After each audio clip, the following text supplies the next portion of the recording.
sobre, né, essa questão aí específica das migrações, né? A gente vai dar um ênfase maior aí sobre essa questão das migrações. Lembrando que eu comecei falando sobre para vocês sobre migrações internas. Disse aqui a diferenciação do conceito do que é imigrante e imigrante, né, uma característica boa. Finalizei a aula anteriormente falando que o Brasil ele já teve a característica muito do processo dos imigrantes. Hoje, né, a partir do final do século XX, início do século XXI, se tornamos mais também emigrantes e é uma característica boa vocês entenderem porque aconteceu nessa passagem entre o século XX e o século XXI, né, o início do século XXI, porque o Brasil foi começando a ter esse processo de emigração. As pessoas começaram a sair aqui do Brasil. Uma das coisas principais era buscar melhoria de vidas. Né? A galera estava nesse processo buscando a melhoria de vida e buscando novas formas. Né? Isso aqui é uma coisa importante para vocês perceberem também. E as melhores, digamos assim, oportunidades de você crescer, não só economicamente, mas também para você crescer de forma também para vocês absorverem a questão específica também do contexto do crescimento também intelectual. Né? Isso aqui é uma coisa importante para vocês perceberem. Então não era só uma questão financeira, crescimento intelectual. Quem queria fazer mestrado, doutorado, quem queria ficar bem especialista naquilo que você estava trabalhando, geralmente ia buscar, né, essa questão específica de ir para fora do Brasil, certo? Isso aconteceu ali, como eu falei para vocês, na passagem entre o final do século XX e início do século XXI. Hoje mudou um pouquinho de figura, né? Hoje a gente tem algumas características que vão se inovando, digamos assim. A gente vai, né, tendo característica de inovação dentro desse contexto, né, da questão da migração brasileira. Por quê? Hoje em dia, por conta da questão de conflitos, por conta da questão que a gente vai falar daqui a pouquinho sobre xenofobia, né? Algumas características vão acontecendo e o brasileiro hoje voltou ainda mais uma perspectiva, né, de ser mais imigrantes. As pessoas estão recebendo muitos imigrantes. Aqui no Brasil, o brasileiro está recebendo muito imigrante. Principalmente as pessoas que estão fugindo de conflitos. Né? A gente vai falar um pouquinho sobre esses conflitos da atualidade que faz o que a gente chama de migração forçada, né? Isso aqui é importante para vocês lembrarem também, né, galera? Então, tem uma característica boa para vocês entenderem, né, esse contexto desse processo de imigração, né? E porque hoje o Brasil está trazendo essa nova ideia dos imigrantes. Venezuelanos, bolivianos, né? A galera que vem também, né? Paraguaios e assim por diante, estão voltando a migrar aqui para o Brasil por conta que o Brasil, dentro da América Latina também, se caracteriza, né, como um país ainda digamos assim, em crescimento, comparado aos outros países da América Latina. Né? Eu não sei se vocês concordam, né, diretamente com essa entrada desses imigrantes aqui no Brasil, mas, por exemplo, quem é adepto do governo atual vai perceber que essa história dos imigrantes, por exemplo, principalmente venezuelanos, vir aqui para o Brasil, não é uma coisa boa, segundo a perspectiva do governo, porque vai tirar o emprego, né, de alguns trabalhadores brasileiros e tal. Tem essa característica também que é bom vocês perceberem e, né, interpretarem essas ideias. Será que é bom essa questão da entrada dos imigrantes e tal? É uma perspectiva para vocês pensarem, né, sobre um pouquinho sobre isso. Uma coisa quando se fala também sobre imigrantes, tem uma relação bem também, né, pessoal, intrigante da gente, que é uma questão interessante. Essa questão da ilegalidade, né? Por exemplo, vocês devem lembrar que muita gente entra nos Estados Unidos de forma ilegal, né? Tem essa questão de migrar para lá de forma ilegal, principalmente cruzando a fronteira do México, por isso que entram muitos mexicanos, né? Que inclusive lá nos Estados Unidos tem um nome chamado de braceiros, né? Eles vão trabalhar naqueles trabalhos que os próprios norte-americanos não querem trabalhar, de tipo de ser jardineiro, faxineiro, né, essas coisas de trabalharem diretamente, né, nessa produção doméstica e nos afazeres do dia a dia. Né? Então, mas ao mesmo tempo o próprio país, né, os próprios norte-americanos, eles não gostam, né, dessa entrada desses imigrantes. Aí vem aquela contradição. Até que ponto eu vou receber esses imigrantes, até que ponto eles vão trazer essas ideias e até que ponto, né, eu vou, como diz a história também, né, não aceitar essa entrada e colocar os próprios, né, a própria população daquele país para trabalhar nos trabalhos que eles não querem trabalhar. Isso aqui é um pouco contraditório nessas questões. Muito aqui, ó, aqui no Brasil a gente encontra, por exemplo, muito venezuelano, muito haitiano, né, trabalhando lá em São Paulo, até aqui na nossa região, né, do próprio Nordeste, Pernambuco e tal, encontramos também bastante haitianos, né, bolivianos, essa galera trabalhando por aqui, cubanos, né, a galera que fugiu também de Cuba, muita gente vem para cá, para o Brasil.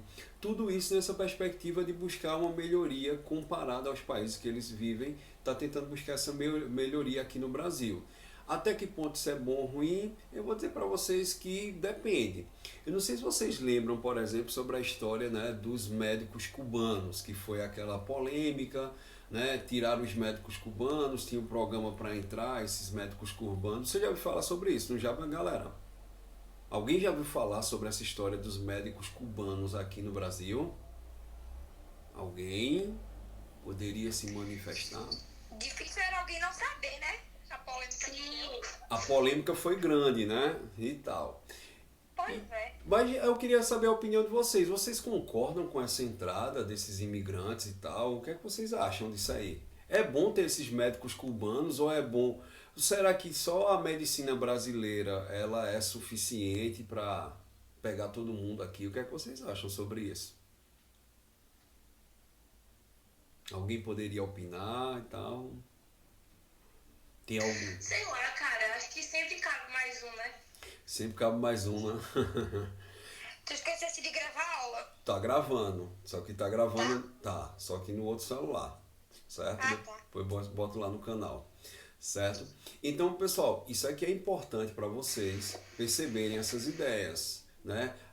Observe como um contexto de imigração, que é uma coisa determinadamente simples, mas ela traz várias características que a gente pode pensar e refletir sobre essas ideias, né? O que está acontecendo no cenário atualmente no Brasil, essa questão de fechar as fronteiras para os imigrantes e tal, não sei até que ponto isso seria bom, né? Porque também o brasileiro ele gosta de migrar para outros lugares e até que ponto será que vai chegar essa característica, né, desses, né, esses imigrantes nos outros países também, os brasileiros chegando lá, será que eles vão ser bem recebidos e tal? Tem isso aí também, né? Tem outras coisas que a gente deve pensar e refletir quando se fala desse processo sobre migrações, certo? Então, ó, já que a gente falou anteriormente só mais sobre migração interna, né? Falei sobre sazonal, sobre pendular, retorno, né? Essas características, contei um pouquinho das histórias dos nordestinos na construção do Brasil, que isso aqui é uma coisa importante. Vamos falar agora sobre as migrações internacionais. Vamos lá, pessoal, falar um pouquinho sobre migrações internacionais. Galera, essas migrações internacionais, ou o que a gente chama de migrações externas, tem como característica principal exatamente você migrar de um país para o outro, né? Você cruzar a fronteira do território dessa nação, né? Desse povo, desse Estado-nação, certo? E dentro dessas categorias, quando a gente fala sobre essas migrações externas, temos várias polêmicas atualmente envolvendo essa história de migração externa. Por quê? Eu posso começar falando logo de cara aqui sobre a história do Oriente, né? Oriente Médio. Galera, a quantidade de pessoas que migram de lá, né, por conta da questão do conflito dentro do Oriente Médio é enorme, né? Tanto que vocês viram lá a história da Síria, vocês devem lembrar a história da Síria, e um bocado, né, de povos saindo dessa região, todos querendo entrar na Europa, porque estavam exatamente sofrendo a questão da guerra civil dentro da Síria, né? Isso aqui é um ponto importante para a gente perceber. Tinha o processo da ditadura que a gente tem dentro da Síria e tal, e nesse processo os civis começaram a se revoltar e o país começou a entrar numa grande guerra civil. Isso aqui é uma coisa importante para vocês perceberem dentro desse contexto. Dentro dessa guerra civil vai surgir o que a gente chama da migração, né, digamos assim, forçada, né, como diz a história, né, que é exatamente você tentar fugir dessa guerra civil que estava acontecendo, né, dentro dessas regiões, principalmente do Oriente Médio. E galera, isso aí foi uma coisa bem triste e drástica, né? E está acontecendo até hoje essa história das pessoas atravessarem nas balsas, né, o mar Mediterrâneo e tentar entrar pela, né, pela Europa ali, pela região da Itália, né, pela aquela região ali da Macedônia, Grécia, né, as pessoas vão chegando ali, saem exatamente ali pela África, né, e vão atravessar o mar Mediterrâneo até chegar, né, dentro da Europa. Galera, vocês devem lembrar que muita gente morre nessa travessia, muitas balsas, né, naufragam nessa travessia. Teve a história lá da família que tentou, né, atravessar, o menininho que morreu, vocês lembram, né? Foi a foto, né, que rodou o mundo inteiro, né? O menininho foi achado na praia, né, o corpo dele no caso, né? E são características para a gente perceber como as migrações ele tem, né, esse intuito aí de relacionar, né, essas questões do deslocamento. Qual é o motivo desse deslocamento? Então, o Oriente Médio ele cai com a relação cultural também para a gente entender essas migrações. Eu trago aqui a relação cultural. Principalmente relacionada ao que, pessoal? Principalmente essa relação cultural aqui da migração, né, está relacionada à questão da identidade e religião.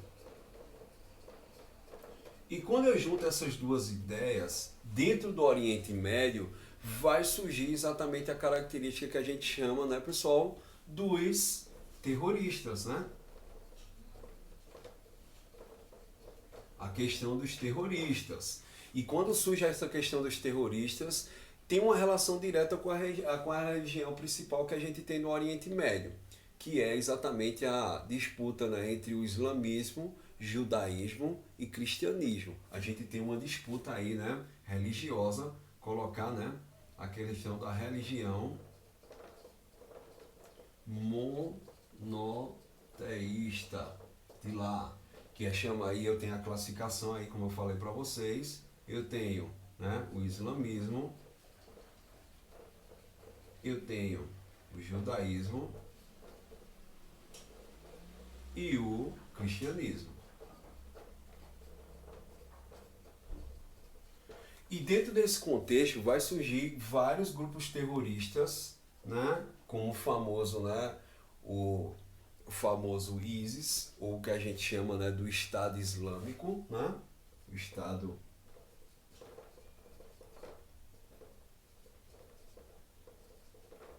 o Estado Islâmico, que tem como característica principal, né, pessoal, essa relação da identidade e religião, né?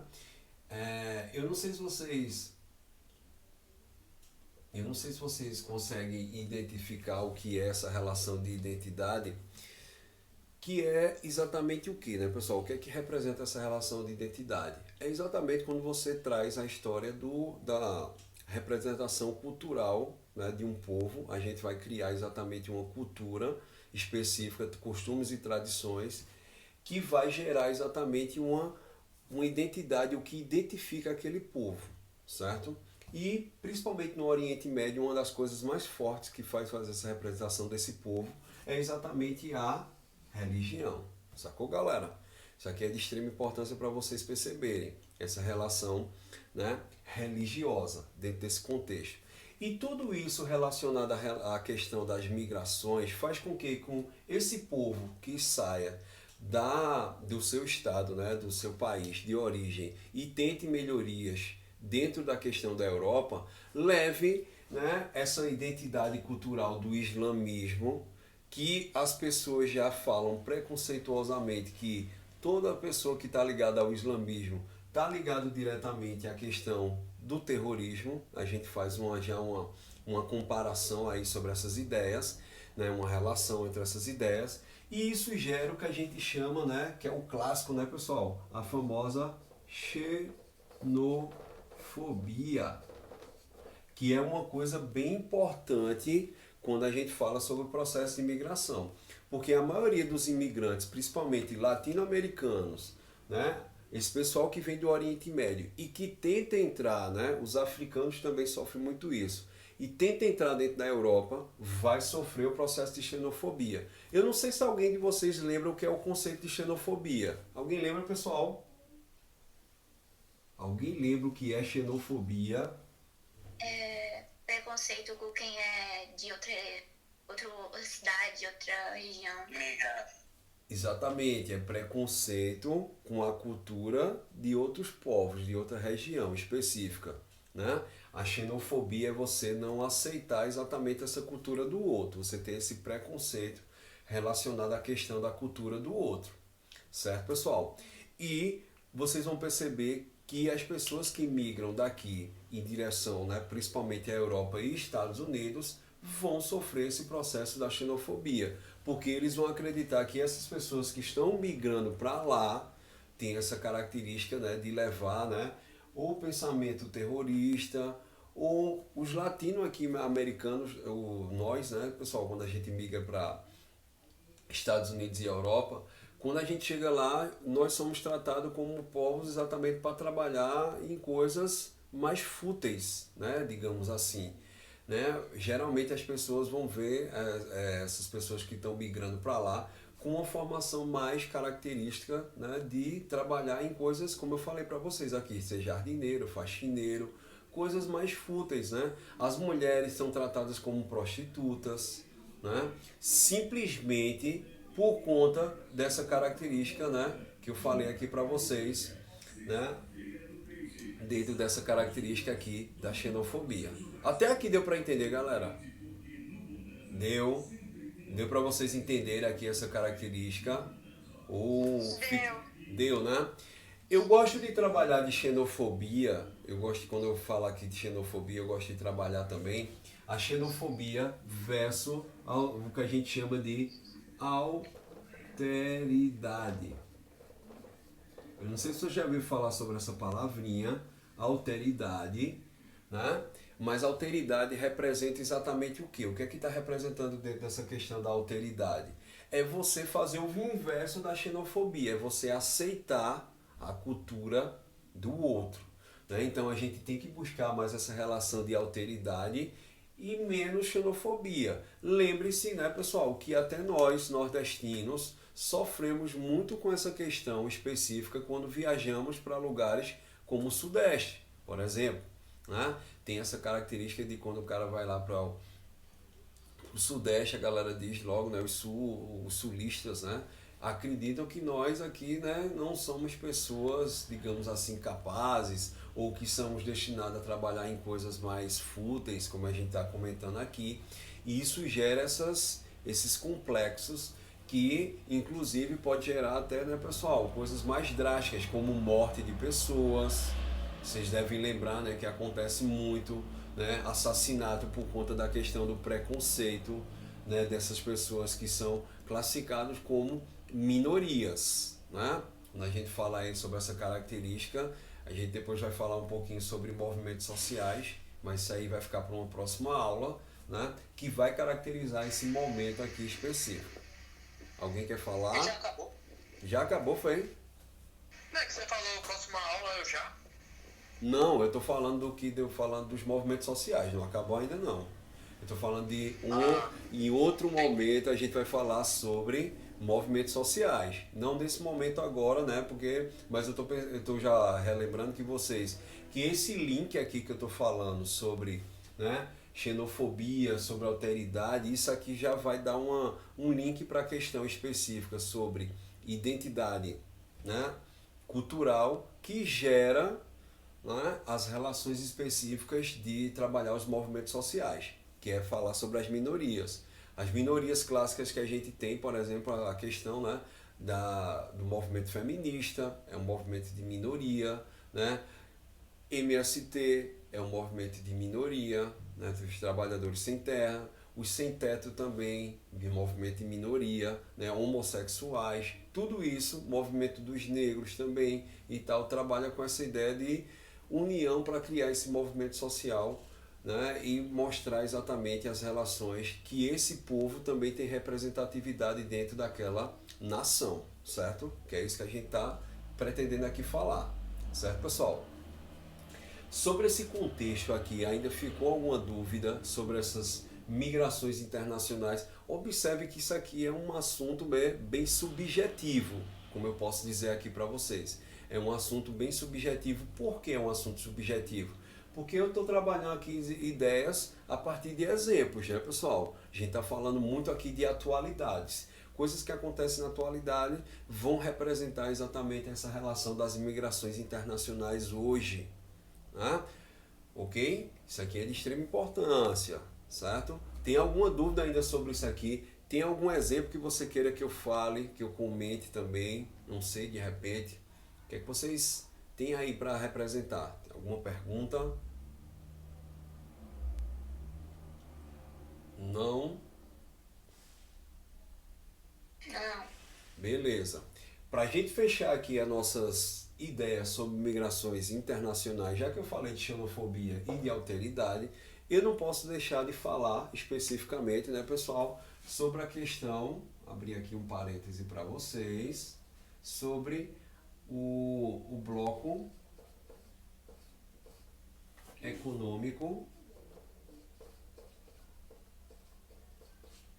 né, da Europa, que é a União Europeia. A União Europeia. Galera, esse bloco ele tem uma característica muito relacionada a especificamente essa questão da xenofobia quando eu falo sobre migrações. Já falei aqui para vocês que os europeus têm um preconceito, né, com latinos, né, com a questão dos africanos, com a galera do Oriente Médio e N coisas. Isso gerou um complexo tão grande porque a União Europeia tem algumas leis dentro da própria formação da União Europeia que liberam a entrada de imigrantes. Né? Eles têm que absolver também a entrada de imigrantes. Por isso que muitos imigrantes foram para lá e ficaram, né, por conta especificamente dessa lei que rege dentro da questão da União Europeia, que eles aceitam essa entrada de imigrantes. Certo? Só que alguns países, né, começaram a não, digamos, concordar com essa ideia